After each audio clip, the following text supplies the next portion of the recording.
এবার যুদ্ধবিরতিতে পৌঁছানোর একদিন পর ভারতের সীমান্ত অঞ্চলে আবার ড্রোনের আনাগোনা।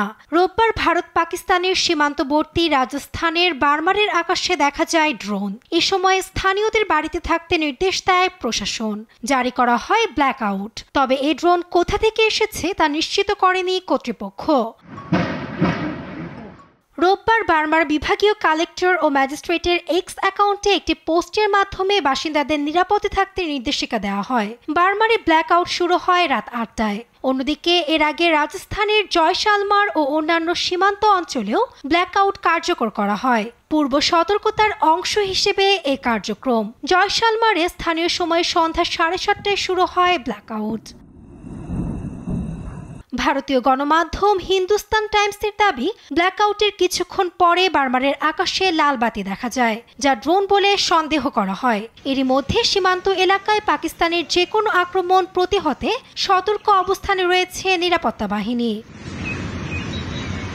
এর আগে শনিবার রাতেও ভারতের সীমান্তবর্তী অঞ্চলে ছড়িয়ে পড়ে একই রকম আতঙ্ক।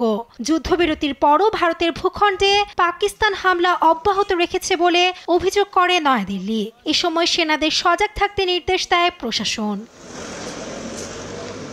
এদিকে আবারও যুদ্ধবিরতি লঙ্ঘন হলে পাকিস্তানের বিরুদ্ধে পাল্টা ব্যবস্থা নেওয়া হবে বলে হুঁশিয়ারি দিয়েছে ভারতীয় সেনাবাহিনী।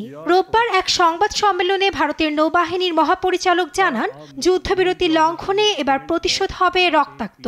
সেই সঙ্গে যুদ্ধে ভারতীয় নৌবাহিনীর তৎপরতা ব্যাখ্যা করে মহাপরিচালকের মন্তব্য, করাচি আক্রমণের জন্য সম্পূর্ণ প্রস্তুত ছিল ভারতের নৌসেনা। এতে পাকিস্তানি জাহাজগুলো বেশিরভাগই বন্দরের ভিতরে বা উপকূলের খুব কাছাকাছি থাকতে বাধ্য হয়েছিল বলে দাবি এ নৌ কর্মকর্তার। আমাদের সশস্ত্র বাহিনীর প্রধান লক্ষ্য যুদ্ধ পরিহার করে শান্তি বজায় রাখা। তবে এবার যদি পাকিস্তান কোনো পদক্ষেপ নেওয়ার সাহস করে, তাহলে পাকিস্তান জানে আমরা কি করতে যাচ্ছি।